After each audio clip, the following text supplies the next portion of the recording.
Hello everyone. आज का जो टॉपिक है मेरा, आप बोर्ड पर भी देख रहे होंगे, इथेनॉल पर बवाल। इस समय भारत या कह सकते हैं कि हमारे हर एक राज्य का सबसे बड़ा एक मुद्दा हुआ है इथेनॉल इथेनॉल इथेनॉल। हर जगह जहां देखो इथेनॉल इथेनॉल इथेनॉल। क्यों? इसलिए क्योंकि लोगों की गाड़ियों के माइलेज कम हो गए हैं, तो किसी की गाड़ी का इंजन चौक कर जा रहा है। और तमाम तरीके के लोग, जैसे आज मैंने देखा कि एक स्कूटी वाले ला जो है अपने स्कूटी की वीडियो डाल करके और गालियां दिए जा रहे हैं सरकार को कि इथेनॉल पॉलिसी लाए, और मेरी स्कूटी जो 60 किलोमीटर चलती थी अब 40 किलोमीटर पे ही बंद हो जा रही है। बहरहाल कोई भी किसी भी तरीके की प्रॉब्लम आएगी तो गुस्सा तो करेगा ही। नीतिगत नियम है ये, कह सकते हैं कि सृष्टि का नियम है ये। तो इस पे हम चर्चा करते हैं कि आखिर इस नीति की जरूरत क्यों थी, सरकार लेकर के आई क्यों है, और क्या ये सच में देश के लिए, क्या सच में समाज के लिए फायदेमंद है भी, या ये नीति कुछ चंद लोगों को फायदा पहुंचाने के लिए आई है। तो इसी पर आज हम बात करेंगे। तो पहले पेज की तरफ हम आगे बढ़ते हैं। यहाँ आप देख रहे होंगे क्वेश्चन से, क्या पेट्रोल में इथेनॉल मिलाना सच में देश के लिए फायदेमंद है? तो ये पहला प्रश्न है। तो मैं फिलहाल ये कहूँगा हाँ, कुछ हद तक फायदा है, लेकिन क्या संपूर्णता में फायदा है, ये अभी टेस्ट होना बाकी है। आगे देखते हैं, क्या इससे आपकी बाइक और कार खराब हो सकती है? ये भी 50% सही है, 50% गलत है। वो डिपेंड करेगा कंपैटिबिलिटी के ऊपर। अगर आपकी गाड़ी 2023 से पहले की है, जो E20 फ्यूल के लिए कंपैटिबल नहीं है, तो वो खराब होगी। उसके बाद की नई गाड़ी है तो चांसेस कम है कि वो खराब हो, खराब तो वो भी हो सकती है। क्या किसान अमीर होंगे या खाने की चीज़ें महंगी होंगी? ये नॉर्मल बात है, ये इस पॉलिसी में इतना ज़्यादा इंपॉर्टेंट बात नहीं है। हाँ, लेकिन बाकी चीज़ें इंपॉर्टेंट हैं। तो आइए डिस्कस करते हैं। तो पहली चीज़ आप देखेंगे, why is ethanol suddenly in news? इतना ज़्यादा न्यूज़ में क्यों आ गया? तो फिर वही बात, भारत ने E20 फ्यूल लागू करना शुरू किया तो हुआ क्या है कि आप देखेंगे यहाँ पर कि 1 अप्रैल 2026 से E20 फ्यूल को मैंडेटरी कर दिया गया है। मैंडेटरी का मतलब हर एक पेट्रोल पंप पर आप जो अब फ्यूल भरा रहे होंगे, जो पेट्रोल भरा रहे हैं, वो E20 ही है। E20 का मतलब क्या है? ई से है इथेनॉल, और 20 का मतलब है 20%। मतलब अगर 1 लीटर आप पेट्रोल भरा रहे हैं तो उसमें 200 ग्राम जो है इथेनॉल है और 800 ग्राम शुद्ध पेट्रोल है। इसको हम बोलेंगे E20। यानी कि आपकी गाड़ी में पूरा शुद्ध पेट्रोल नहीं आ रहा है, 20% इथेनॉल आ रहा है। कुछ लोग कह रहे हैं गन्ने का रस आ रहा है। गन्ने का रस नहीं है, इथेनॉल है। इथेनॉल एक तरह का बायोफ्यूल होता है, जो हम डिस्कस करेंगे। दूसरी चीज़ है, माइलेज कम होने लगे गाड़ियों के, और इंजन खराब होने की खबरें आई। और कई लोग कह रहे हैं कि वाटर क्राइसिस बढ़ेगी, क्योंकि ऐसा माना जा रहा है कि 1 लीटर इथेनॉल को बनाने में लगभग 2800 लीटर के आसपास पानी लगेगा। ध्यान देना है, ये 2800 लीटर ये फैक्ट्री से लेकर के खेती तक का पूरा जो है डेटा है। मतलब आप जब गन्ने की खेती करेंगे और फैक्ट्री तक लेकर के जाएंगे तो टोटल जो 1 लीटर इथेनॉल बनाने में खर्च होगा पानी, वो 2800 लीटर के आसपास होगा। अदरवाइज सिर्फ फैक्ट्री की बात करें तो फैक्ट्री में लगभग 5 से 10 लीटर के आसपास खर्च होगा, है ना? तो हाँ, लेकिन पानी खर्च तो होगा, इसमें भी पानी का वेस्ट हम कह सकते हैं हो सकता है। आते हम अगले पेज की तरफ, हम देखते हैं। तो सबसे बड़ी बात यह है कि जब हम इतनी बात कर ही रहे हैं तो हमको ये तो समझना पड़ेगा ना कि इथेनॉल है क्या। भाई, आप उसको गाली दे रहे हैं, इथेनॉल ये है, इथेनॉल फलाना है, इथेनॉल धमकाना है, इथेनॉल इथेनॉल गन्ने का जूस है, तो ये है तो वो है क्या? तो इथेनॉल एक बायोफ्यूल है। देखिए, इस दुनिया के जितने भी फ्यूल हैं ना, उसमें हाइड्रोकार्बन्स हैं। जैसे आप जो पेट्रोल यूज करते हैं तो हाइड्रोकार्बन्स के बॉन्ड होते हैं। उसमें जनरली क्या होता है, हाइड्रोकार्बन का ही कंबस्टन होता है ना? ऑक्सीजन के प्रेजेंस में उसका कंबस्टन होता है, और उसके कंबस्टन होने की वजह से एनर्जी प्राप्त होती है ना? तो सेम जैसे आपका मक्का भी है, चावल है, इवन गन्ने का जो रस है, इसमें भी एक कंपोनेंट में हाइड्रोजन और कार्बन तो होगा ही। अगर आप सिंपल साइंस जानते हो तो ये बहुत नेचुरल सी बात है कि फोटोसिंथेसिस प्रोसेस, प्रकाश संश्लेषण प्रोसेस से जब भोजन बनाता है एक पौधा, तो उसमें उसको जो है कार्बन तो मिल ही जाता है ना? और हाइड्रोजन वाटर से मिल जाता है, तो एक तरह से हाइड्रोकार्बन तो वहाँ बनता ही है है ना। तो अब हाइड्रोकार्बन बन रहा है तो इसमें भी एनर्जी होगी, लेकिन इस एनर्जी को हमें यूटिलाइज कर देना है पेट्रोल में मिलाने लायक, है ना। तो जब हम उस एनर्जी को ऐसा बना देंगे, ठीक, कि वो हाई डेंस एनर्जी हो जाए, तो उसी को हम बोलेंगे इथेनॉल। तो बनाते कैसे हैं, अब ध्यान देना है इसको कि कैसे। तो पौधों में मौजूद जो शुगर है और स्टार्च है, इसके फर्मेंटेशन से बनाते हैं, है ना। हम सबको पता है शुगर का फॉर्मूला क्या होता है, C6H12O6। इसमें आपको देख रहे होंगे कार्बन भी, हाइड्रोजन भी और ऑक्सीजन भी है ना। तो इसी शुगर का जब हम फर्मेंटेशन करेंगे तो ज्यादा डेंस अमाउंट में हमें मिलेगा इथेनॉल, है ना। तो कैसे, देखिए, तो ये रॉ मटेरियल्स हैं, क्या क्या है रॉ मटेरियल के फॉर्म में, गन्ना है, सीरा मोलासिस, जो हमारे यहाँ इसको महिया वगैरह कहते हैं, गुड़ कहते हैं, है ना। और ये मक्का है, ये टूटा हुआ ब्रोकन चावल है, ब्रोकन राइस है ना। तो इन सब का यूज करके बनता है। अब जैसे यहाँ क्या किया, गन्ने को क्रश किए, तो क्रश करके सबको पता है क्या निकालेंगे हम, गन्ने का रस निकालेंगे। ये जो चावल है इसको, या अनाज जो दूसरा है मक्का, इसको पीस करके बारीक कर लेंगे। इसके बाद क्या करेंगे कि जो रस है इसको निकाला जाता है, और अनाज मक्का, तो रस को निकाल के यहाँ अलग से रख लिए, या और जो अनाज है मक्का चावल है, इसमें पानी मिला करके स्लरी बनाएंगे। मतलब जो आपने पीसा हुआ अनाज था उसको फेंट लेंगे, एकदम से स्लरी बना देंगे, है ना। और उसके बाद देखेंगे कि ये जो रस है इसमें आप देखेंगे स्टार्च को एंजाइम्स जैसे अल्फा एमाइलेज और ग्लूकोमाइलेज की मदद से ग्लूकोज में, सिंपल ग्लूकोज में बदल दिया जाता है। जो इसमें स्टार्च है उसको सिंपल ग्लूकोज में बदल दिया जाएगा। फिर इसमें यीस्ट मिलाएंगे, तो ये जो इसमें ग्लूकोज है वो किस में बदल जाएगा, अल्कोहल, इथेनॉल और कार्बन डाइऑक्साइड में बदल जाएगा, है ना। और इसके बाद हम क्या करेंगे कि जैसे ही हम इसको गर्म करेंगे, है ना, इसको जब ये आप देख रहे होंगे पार्ट है, जब इसमें हम गर्म करेंगे तो होता क्या है कि इथेनॉल का जो बॉइलिंग पॉइंट होता है 78.37 डिग्री सेल्सियस होता है। तो बहुत जल्दी बॉईल होके इवेपोरेट हो जाता है ना। और इवेपोरेट होकर के ऊपर चला जाएगा, और बाद में जो है वो कंडेंस होकर के डिस्टिल्ड इथेनॉल के फॉर्म में बदल जाएगा। तो उसमें 95% इथेनॉल होगा, और बाकी अगर आप देखेंगे तो 5% के आसपास वाटर होगा। लेकिन बाद में हम इसको और जब क्लीन करते हैं तो 99.5% के आसपास हम जब देखेंगे तो इसको हम बोलते हैं फ्यूल ग्रेड इथेनॉल, जिसमें इथेनॉल 99.5% के आसपास होता है। तो ये आपका है इथेनॉल बनने का प्रोसेस। एक एक प्रोसेस को नाम भी देते हैं, पहले को क्रशिंग या मिलिंग कहेंगे, दूसरे को जूस एक्सट्रैक्शन, फिर तीसरे को सैक्रिफिकेशन, चौथे प्रोसेस को सैक्रिफिकेशन, पांचवें प्रोसेस को फर्मेंटेशन, है ना।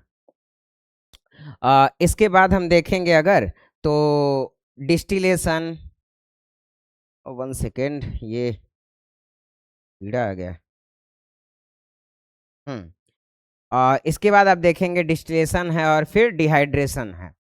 तो ये सारे प्रोसेसेस के फॉर्म माध्यम से हम इथेनॉल को बनाते हैं। हम चलते हैं अगले पेज की तरफ।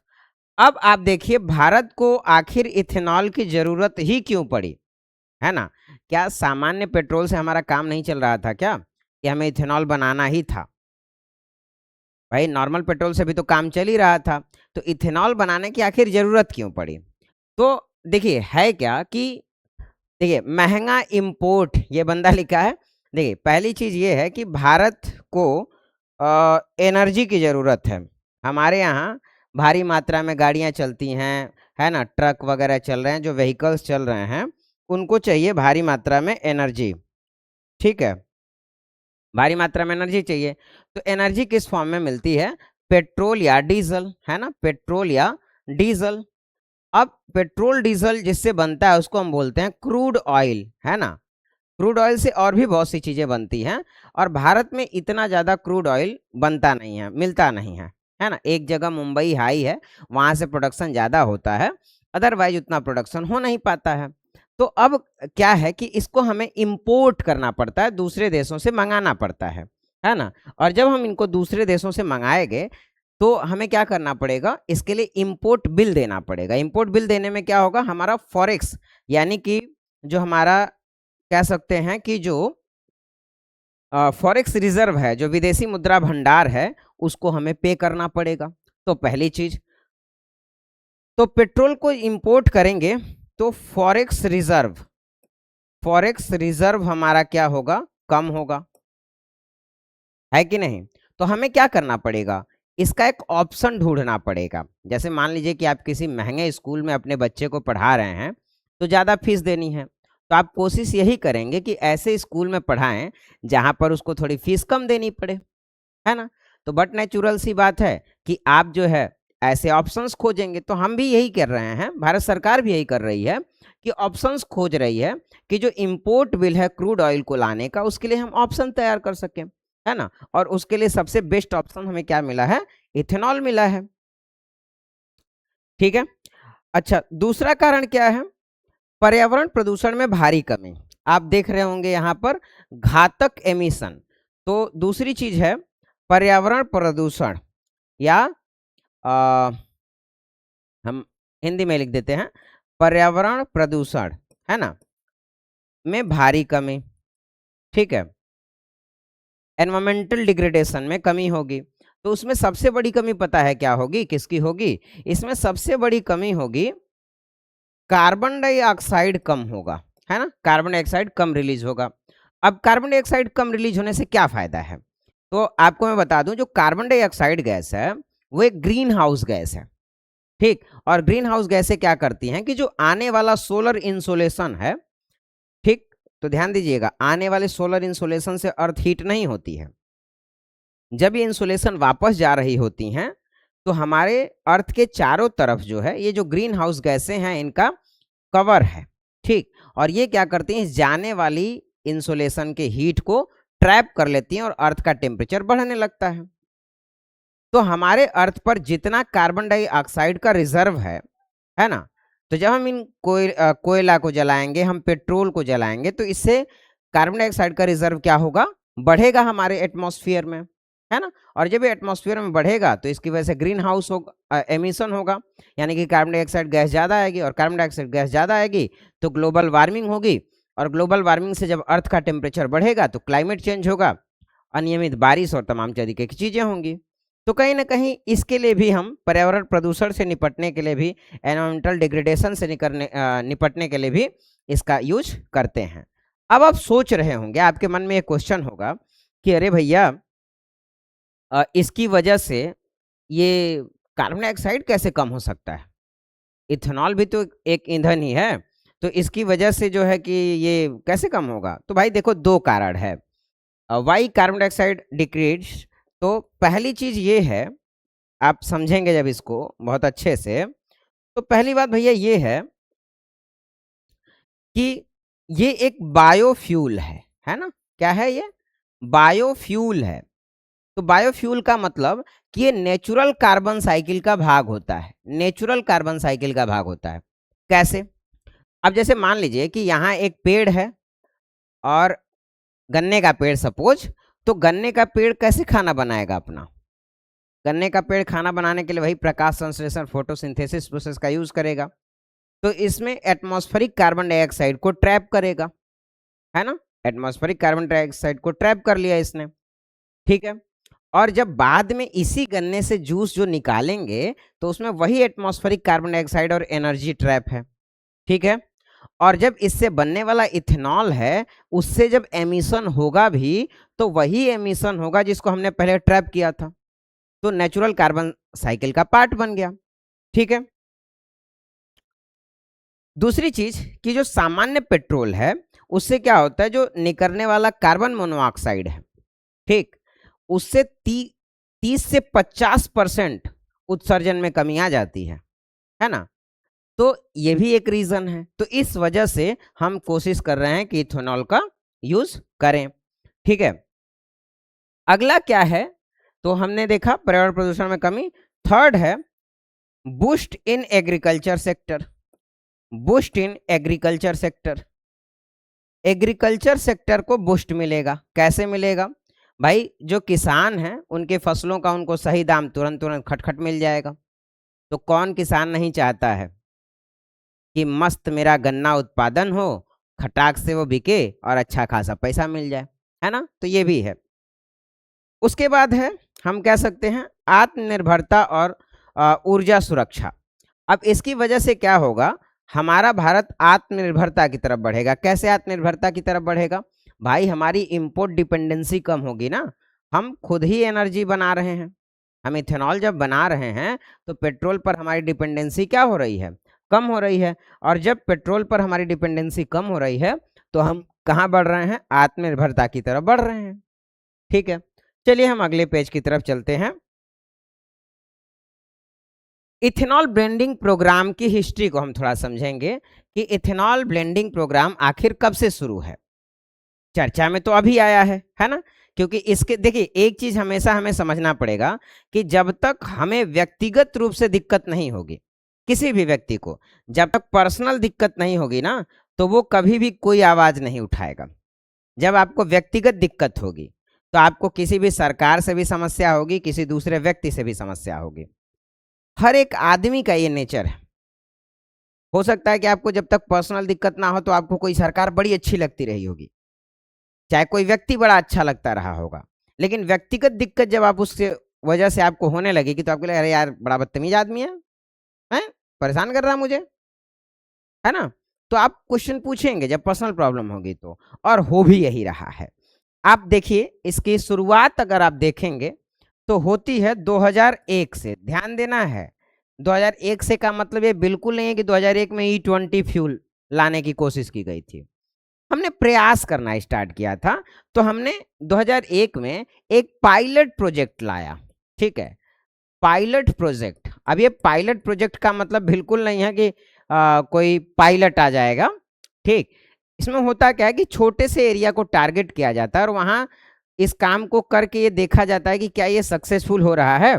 तो उत्तर प्रदेश के 2 जिले लिए गए, बरेली और मिर्जापुर।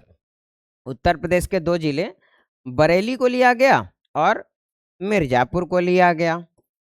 तो बरेली और मिर्जापुर डिस्ट्रिक्ट को जब लिया गया तो साथ में महाराष्ट्र का भी एक डिस्ट्रिक्ट लिया गया, उसको हम बोलते हैं मनमाड़। महाराष्ट्र का एक डिस्ट्रिक्ट लिया गया, बोला गया मनमाड़। और इन तीनों डिस्ट्रिक्ट में एक पायलट प्रोजेक्ट चलाया गया और इसमें क्या किया गया कि भाई हम 5% इथेनॉल को मिक्स करेंगे। सिर्फ 5% इथेनॉल मिक्सर की बात हुई। ठीक है, और E5 प्रोजेक्ट शुरू किया गया। अब ये हुआ कि भाई ये प्रोजेक्ट तो बड़ा सफल है, इथेनॉल मिला करके हम सक्सेसफुल हो रहे हैं। तो वाजपेयी जी की सरकार ने कहा ऐसा है, एक हम काम करते हैं, 2003 आते आते ऑफिशियल इसकी हम शुरुआत करते हैं। तो ऑफिशियली इसको स्टार्ट किया गया कि चलो यार E5 यानी कि इथेनॉल 5% इथेनॉल हम मिलाना स्टार्ट करते हैं। तो जनवरी 2003 में सरकार ने इथेनॉल ब्लेंडेड प्रोग्राम को आधिकारिक रूप से लॉन्च कर दिया। कब लॉन्च हुआ, तो जनवरी 2003 में ये ऑफिशियली लॉन्च हो गया कि चलो भाई इथेनॉल ब्लेंडिंग प्रोग्राम तो लॉन्च हो चुका है ना। अब हुआ क्या, कहां कहां पे लॉन्च किया गया, तो इसको 9 स्टेट्स में, 9 स्टेट्स और 4 केंद्र शासित प्रदेश। ठीक है, केंद्र शासित प्रदेशों को जैसे दिल्ली है आपका, इस तरीके के जो स्टेट्स हैं, है ना। तो 4 स्टेट और 4 केंद्र शासित प्रदेश और 9 राज्यों में इसको लॉन्च कर दिया गया। अब ये हुआ कि भाई अब क्या किया जाए, है ना। 4 यूनियन टेरिटरीज में भी हम लॉन्च कर दिए हैं, लेकिन दिक्कत क्या हुई, ये चरण पूरी तरीके से बहुत खराब तरीके से असफल रहा। ठीक है, अनसक्सेसफुल, अनसक्सेसफुल। तो ये मिशन अनसक्सेसफुल रहा, है ना। क्यों अनसक्सेसफुल रहा, देखिए जब भी आप कोई प्लान स्टार्ट करते हैं ना, तो जब उसमें प्राइस डिटरमाइन नहीं हो पाता तो बड़ी दिक्कत होती है। तो इसमें हुआ क्या, इथेनॉल की कीमतें बाजार के अनुसार तो तय नहीं थी, बाजार में कीमत कुछ और थी, और तेल कंपनियां जो भी थी उनको जो चीनी मिलें थी ना उसको बेचने में फायदा नहीं हो रहा था। चीनी मिलें जब तेल कंपनियों को बेच रही थी तो उन्हें औने पौने दाम मिल रहे थे। और दूसरी बात कि गन्ने की आपूर्ति में उतार चढ़ाव रहा। अब इसकी वजह से परिणाम ये हुआ कि ये वास्तविक ब्लेंडिंग जो है 1% से भी कम रही और ये प्लान पूरी तरीके से फेल हो गया। ठीक, अब हम थोड़ा आगे अगर हम बढ़ें तो दूसरा चरण पे आते हैं। दूसरा चरण, तो अब ध्यान दीजिएगा, यहाँ ये पूरी तरीके से प्लान फेल हो चुका है ना। अब हम आएंगे दूसरे चरण की तरफ। ये हम बात करते हैं 2014 से लेकर के 2017 का फेज, ठीक है, 2014 से लेकर 2017 का फेज। तो मैंने क्या कहा कि जो मेजर प्रॉब्लम थी, वो मेजर प्रॉब्लम ये थी कि प्राइस फिक्स नहीं था। किसका प्राइस फिक्स नहीं था? प्राइस व्हाट नॉट फिक्स, गन्ने का, ठीक है, सॉरी शुगर का, जो शुगर कंपनियां दे रही थी। सरकार ने क्या किया, सरकार ने कहा ऐसा है अब हम खुद प्राइस डिटरमाइन करेंगे। तो प्राइस जो है गवर्नमेंट डिसाइड करने लगी, गवर्नमेंट जो है प्राइस को डिसाइड करने लगी कि इथेनॉल का प्राइस, सॉरी इथेनॉल नहीं, गन्ने का प्राइस क्या होगा, या जो चीनी मिले हैं वो शुगर को किस रेट में बेचेंगे इथेनॉल कंपनियों को, है ना। और इसकी वजह से क्या हुआ कि जब प्राइस फिक्स हो गया तो आसानी से जो मिले थी उसने इथेनॉल कंपनियों को अपना गन्ना बेचना स्टार्ट कर दिया, गन्ना कहें या शुगर कहें, ये बेचना स्टार्ट कर दिया, ठीक है। अब इससे क्या हुआ कि सुनिश्चित आय की गारंटी मिली और काम स्टार्ट हो गया तेजी से। 2015 में क्या हुआ कि इथेनॉल पर लगने वाला जो टैक्स है और एक्साइज ड्यूटी है इसको भी थोड़ा कम कर दिया गया, ठीक है। और इस पर जो जीएसटी पहले 18% लगती थी उसको 5% कर दिया गया, ठीक। ये बाद में किया गया है 2017 के बाद, क्योंकि जीएसटी तो बाद में आई थी, है ना। तो जीएसटी इस पर 5% कर दिया गया। अब इसकी वजह से इथेनॉल ब्लेंडिंग प्रोग्राम जो लगभग 3% के आसपास टिका हुआ था वो बढ़ के 4 से 5% की तरफ शिफ्ट हो गया। अब आते हैं जो सबसे बड़ा मेजर इसमें इंपैक्ट आया, वो आया 2017 के बाद 2018 में। ये अगर हम कहेंगे ना तो लैंडमार्क ईयर है बायोफ्यूल के लिए या इथेनॉल ब्लेंडिंग प्रोग्राम के लिए। कैसे लैंडमार्क ईयर है? तो इसमें हुआ क्या, 2018 के आसपास इसके तहत पहली बार ये लक्ष्य रखा गया कि 2030 तक पेट्रोल में जो है 20% इथेनॉल और डीजल में 5% इथेनॉल मिलाया जाएगा, है ना। और इसके बाद क्या किया गया कि कच्चे माल का विस्तार किया जाएगा। और जो पहले क्या होता था ना कि गन्ने का जो सह उत्पाद यानी कि जो मोलासेस होते थे, मोलासेस से इसको बनाया जाता था, है ना। मोलासेस से इसको बनाया जाता था, जो गुड़ है उसी से इसको बनाया जाता था। लेकिन कहा गया नहीं, अब टूटा हुआ चावल है, मक्का है, आलू है, इससे भी इथेनॉल हम बना सकते हैं, है ना। बाद में 2019 में अगर हम बात करें तो पीएमजे जीवन योजना आई थी, उसमें ये कहा गया कि भाई जो पराली है उससे भी बनाएंगे। और आगे जब हम थोड़ा और बढ़ेंगे तो चौथा चरण इसमें किया गया कि आक्रामक लक्ष्य लिया गया और ऐतिहासिक फैसला हुआ और रोडमैप तय किया गया आगे का। तो हुआ क्या जानते हैं, 2023 आते आते इसकी वजह से 2018 में तो मैंने बता दिया गया, इसमें हुआ क्या था कि एक बायोफ्यूल पॉलिसी आई थी, नेशनल बायोफ्यूल पॉलिसी ही बोला गया इसको। और इस बायोफ्यूल पॉलिसी में इथेनॉल के लिए जो रॉ मटेरियल है, रॉ मटेरियल की सीमा को बढ़ा दिया गया। सीमा घर के बगल वाली चाची नहीं, ये सीमा का मतलब बाउंड्री होती है। जैसे मक्का भी इसमें कहा गया कि मक्का भी रहेगा, आलू भी रहेगा, है ना, टूटा हुआ चावल रहेगा, साथ के साथ गेहूं भी टूटा हुआ जो है ये भी रहेगा। तो कहीं ना कहीं रॉ मटेरियल बढ़ गया, है ना, मोलेसिस के अलावा। तो ये काम तेजी से बढ़ने लगा, ठीक है। तो आप ये समझ गए होंगे कि इथेनॉल ब्लेंडिंग प्रोग्राम आज का नहीं है, इस पर काम 2001 से चल रहा है, लेकिन अब जाकर के इसको स्थायी रूप से तेजी से बढ़ाया गया है। आते हैं 2023 में हुआ क्या कि हमने 10% इथेनॉल ब्लेंडिंग का लक्ष्य बड़ी तेजी से पूरा कर लिया, खटखटा के काम हो गया भाई। तो ये हुआ कि अच्छा है इसको और बढ़ाते हैं। तो 2026 तक ही जो 2030 का लक्ष्य था, कहा गया 2026 तक ही हम 20% इथेनॉल मिलाएंगे। कहाँ जाएंगे यार, हमको 2030 तक नहीं जाना है, 2026 तक ही हम 20% इथेनॉल बनाएंगे। और करेंगे क्या ना कि 2028 तक आते आते E85 लाएंगे और E100 लेके आएंगे, फ्लेक्स फ्यूल व्हीकल्स चलाएंगे, हम टोटल इथेनॉल पर डिपेंड होंगे, ठीक है। तो बहुत बढ़िया काम है, चलते हैं देखते हैं आगे क्या होता है। अब तो हमें 2026 के बाद पता ही चलेगा आगे क्या होता है। अब हमें जो मेन चीज समझनी है, क्या सरकार को इससे कोई फायदा है कि बस ऐसे ही ऐवे ही काम हो रहा है? देखिए, वैसे सरकार को फायदा हो ना हो, सरकार से संबंधित जो लोग हैं उनको बड़ा फायदा है। आप लोग जान ही रहे होंगे, कुछ ऐसी कंपनियां हैं अब जैसे मान लीजिए कि मैं ही सरकार में हूं और मेरा पोता अगर जो है कोई कंपनी स्टार्ट कर दे उसी से रिलेटेड, है ना, इसको कॉन्फ्लिक्ट ऑफ इंटरेस्ट कहते हैं। तो सरकार को भले फायदा हो ना हो, लेकिन कॉन्फ्लिक्ट ऑफ इंटरेस्ट में कई ऐसे लोगों को फायदा हो ही जाता है जो इथेनॉल बनाने वाली कंपनी चला के बैठे हैं। आप लोग समझ गए होंगे इशारा किधर है। खैर, आप देखेंगे तो संसद में दिए गए आधिकारिक बयानों और मंत्रालय की हालिया रिपोर्ट के अनुसार 2014 से अब तक भारत ने इथेनॉल ब्लेंडिंग के जरिए 1.91 लाख करोड़ यानी 19.3 बिलियन की फॉरेक्स बचत की है। वही फॉरेक्स याद हो जिसको हम विदेशों से क्रूड ऑयल मंगाने के लिए यूज करते हैं। भारत का जो विदेशी मुद्रा भंडार है, तो इतना विदेशी मुद्रा भंडार का बचत हुआ है, उसके बाद भी पता नहीं क्यों रुपए की वैल्यू लगातार गिरती जा रही है, भगवान जाने। खैर, इसके बाद कार्बन उत्सर्जन में कमी आप देख सकते हैं कि 909 lakh metric ton carbon emission कम हुआ है।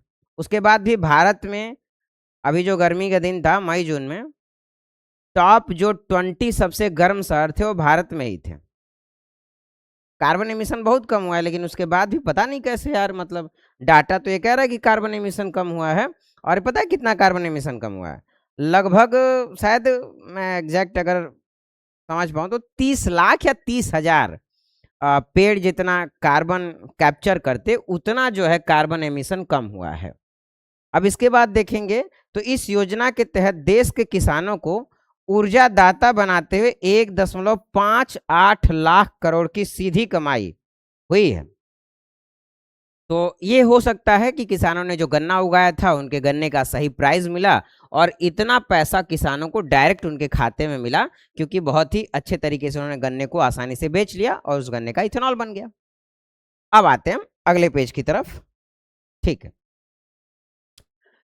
इथेनॉल ब्लेंडिंग से अन्नदाता से ऊर्जादाता बना किसान, है ना। अब इथेनॉल ब्लेंडिंग की वजह से आखिर किसानों को क्या फायदा हुआ, है ना। तो हम जब अगर समझना चाहें कि इथेनॉल ब्लेंडिंग की वजह से किस एक मिनट, तो आप लोग देख भी रहे होंगे, इस पर लिखा भी है। पहली चीज, मान लो किसान पहले क्या करते थे, सरप्लस प्रोडक्शन करते थे। यहां तो ऐसे दिया है कि बहुत ही सही समय पे भुगतान हो जाता है। पहली चीज जैसे समझिए इसको, सरप्लस प्रोडक्शन का गणित समझिए। सरप्लस प्रोडक्शन का मतलब है मेरी जितनी जरूरत है उससे ज्यादा उत्पादन हो गया। भाई अब गन्ना कोई बहुत ज्यादा उत्पादन कर दिया तो खुद ही तो बैठ के उसको चूहेगा नहीं कि भाई अब एकदम अकेले खुद ही इसको चूस करके सारा रस पी जाना है, ऐसा तो होगा नहीं। क्योंकि सरप्लस है, बहुत ज़्यादा उत्पादन है, तो उसे मार्केट में बेचना पड़ेगा। तो पहले क्या होता था कि गन्ने या मक्के का जो सरप्लस प्रोडक्शन होता था वो बिक नहीं पाता था, है ना। अब क्या हुआ कि 14 दिन के अंदर उसका भुगतान भी हो जाता है, इथेनॉल डिस्टिलरी तक वो चला भी जाता है प्रोडक्ट, है ना। तो जब इतने जल्दी इसका भुगतान होगा तो किसान को तो फायदा होगा ही ना, है ना। दूसरी चीज, वही चीज गन्ना भुगतान, तो सरप्लस प्रोडक्शन का कंजम्पशन होने लगा। उसके बाद टाइम पर पेमेंट होने लगा, टाइम पर पेमेंट होने लगा। जो पैसा लेट मिलता था वो समय पे मिलने लगा और किसान ऐसे मुस्कुराने लगा। देखिए मूछ भी इन्होंने घुमा के रखी है कि भाई टाइम से पैसा मिल गया, देखा, और मुस्कुरा भी रहे हैं। ठीक, दूसरी बात, एक नया मार्केट मिल गया, इथेनॉल मार्केट। खटाक खटाक गन्ना उगाएंगे, खटाक खटाक मार्केट में बेचेंगे और खटाखट खाते में पैसे भी आएंगे, है ना। तो ये चीज है। दूसरी बात, मान लो गन्ने को या जो मक्का है, मकई, उसको उस इथेनॉल कम फैक्ट्री तक लेके जाना है तो माल ढुलाई में भी तो पैसा मिलेगा, मिलेगा कि नहीं। ओहो, माल ढुलाई करो माल कमाओ। तो ये भी किसानों को फायदा हुआ। अब देखिए, कहने और सुनने में तो बड़ा अच्छा लग रहा है, अब रियल में ग्राउंड वर्क में कितना अच्छा काम है इसको देखने और समझने से पता चलेगा, है ना। अब आते हैं अगले पेज पर और ये देखते हैं, ये सबसे इंपॉर्टेंट मुद्दा है आजकल, क्योंकि भाई गाड़ी आजकल देखो वही लोग चला पाते हैं जो थोड़ा सा अपर मिडिल क्लास या लोअर मिडिल क्लास में आते हैं, तो उनके पास कैमरे का भी एक्सेस है। अब किसानों के पास तो उतना एक्सेस नहीं है, वो लोग वीडियोस कम बना पाते हैं, लेकिन इनके पास कैमरे का एक्सेस है और इंस्टाग्राम और अलग अलग जगह पर ये लोग वीडियोस भी बना पाते हैं। गाड़ियां खराब हो रही हैं, माइलेज ड्रॉप हो रहा है। अब कई लोग ऐसे हैं जो बेचारे अपना फिक्स किए होते थे कि 150 रुपये का तेल भराऊंगा तो घर से जाके आ जाऊंगा। जैसे हमारे एक यहीं बैठे हुए हैं, तो दीपक सर ये कहते हैं कि 150 रुपये का मैं तेल भराता हूँ तो घर से आ जाता हूँ। अब माइलेज जब ड्रॉप होगा और रेट भी बढ़ गया है पेट्रोल का, तो 150 के तेल में घर से तो आ नहीं पाएंगे। अगर एक्स्ट्रा 50 रुपये भी लग जाए तो भाई इनकी इनकम पर तो निगेटिव असर पड़ेगा ना। ये घर जाना कम कर दिए हैं, इस समय घर कम जाते हैं। क्यों? 50 रुपये एक्स्ट्रा पे करना पड़ रहा है। तो ये चीज समझना पड़ेगा। खैर, तो क्या इंजन खराब होगा? तो हाँ, सही बात है। 2023 के बाद की नई गाड़ियां ये पूरी तरीके से E20 कंप्लायंट हैं, इथेनॉल के अनुकूल हैं, इसलिए इन्हें कोई नुकसान नहीं होगा। ऐसा माना जा रहा है कि जो E20 कंपैटिबल गाड़ियां हैं उनको नुकसान नहीं होगा। लेकिन पता है दिक्कत क्या हो रही, लूफोल कहाँ है? हो क्या रहा है कि जैसे जो E20 वाला फ्यूल से भरा हुआ गाड़ी आ रहा है ना, तो कह रहे हैं ऐसा कि उसमें बीच में निकाल करके पेट्रोल को और एक्स्ट्रा जो है उसमें इथेनॉल मिला दे रहे हैं। तो E20 की जगह वो E80 E90 कुछ भी हो जा रहा है, ये भी हो सकता है। तो भाई ऐसी गाड़ी तो खराब ही हो जाएगी, क्योंकि देखिए जब भी कोई नई नीति आती है तो साथ के साथ जो कहते हैं ना उसको करप्शन, वो भी मिल ही जाता है। तो करप्शन तो आएगा ना साथ में। खैर, 2023 से पहले की जो पुरानी गाड़ियां हैं ये सिर्फ E10% मिक्स के लिए बनी हैं। इनमें लगातार E20 डालने से पार्ट्स खराब हो सकते हैं।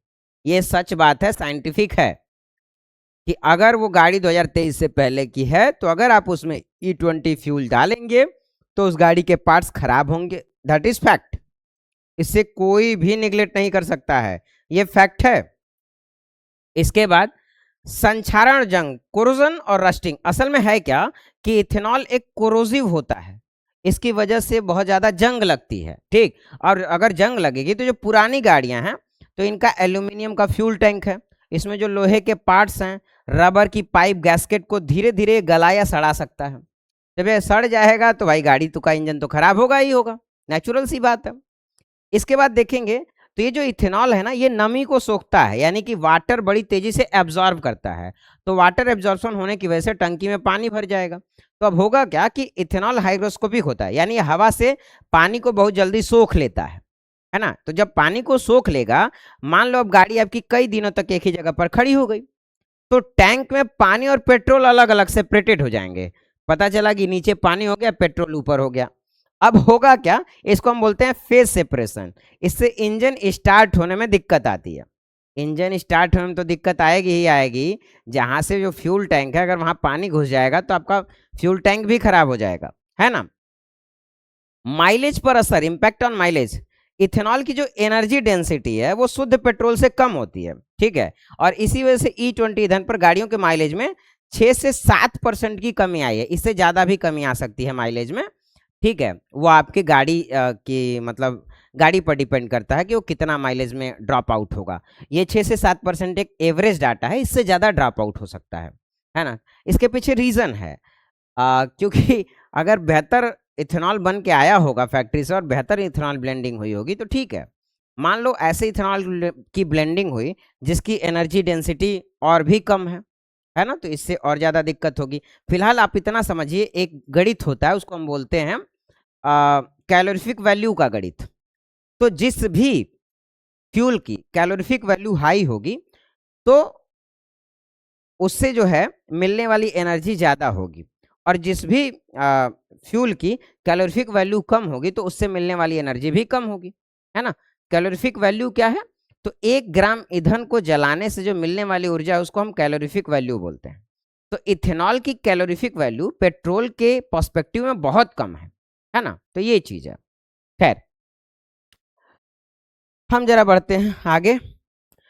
तो इथेनॉल ब्लेंडिंग प्रोग्राम फूड बनाम फ्यूल। देखिए ये चर्चा बहुत बड़ी तो नहीं है, लेकिन हाँ एक चीज़ है कि पहले, अब 2 कारण है। पहली चीज़ क्या हो सकती है कि जिन खेतों में पहले अनाज उगाता था इंसान, किसान खाने पीने वाला, अब हो सकता है कि उन खेतों में वो लोग खाने पीने वाला अनाज उगाने के बजाय कुछ और उगाना स्टार्ट कर दें, मक्का उगाना स्टार्ट कर दें, गन्ना उगाना स्टार्ट कर दें ताकि वो सीधे मार्केट में बेच करके पैसा कमा लें। अब इससे होगा क्या कि ओवरऑल जो खाद्यान्न पदार्थ था, ठीक, जो खाने पीने वाली चीजें थी, उसका प्रोडक्शन क्या होगा, कम हो जाएगा। और जब खाने पीने वाली चीजों का प्रोडक्शन कम हो जाएगा तो ऑटोमेटिक उनके प्राइसेस मार्केट में क्या होंगे, बढ़ेंगे। क्यों बढ़ेंगे भाई, उनकी सप्लाई कम हो जाएगी ना मार्केट में, और जब सप्लाई कम हो जाएगी तो डिमांड ऑटोमेटिक बढ़नी उसको बोलेंगे, ठीक है। तो ऑटोमेटिकली क्या होगा, उनके प्राइसेस बढ़ जाएंगे, है ना। इसके बाद देखिए भैया, अरे भाई अच्छा ये कह रहे हैं कि अरे भाई गन्ने से तेल बनेगा, प्रदूषण कम होगा और किसान अमीर होगा, ये अपना पक्ष रख रहे हैं। लेकिन एक तरफ फूड सिक्योरिटी का पक्ष तो है ही है, क्योंकि भारत जैसा देश जहां पर आज भी 80 करोड़ लोगों को मुफ्त में अनाज दिया जा रहा है, वैसे देश में अगर अनाज का उत्पादन कम हो जाए तो प्रॉब्लम तो क्रिएट होगी, है ना। अगले पेज की तरफ आते हैं हम लोग, और ये है वाटर क्राइसिस। वाटर क्राइसिस या जल तनाव भारत के लगभग, अब ये सबसे बड़ा पॉइंट है। अब यहाँ देखिएगा एक एक पॉइंट को बहुत इंपॉर्टेंट तरीके से, ये नीति आयोग का डाटा है और कुछ मैंने पीआईबी से भी ये डाटा लिया है, तो इसको देखिएगा।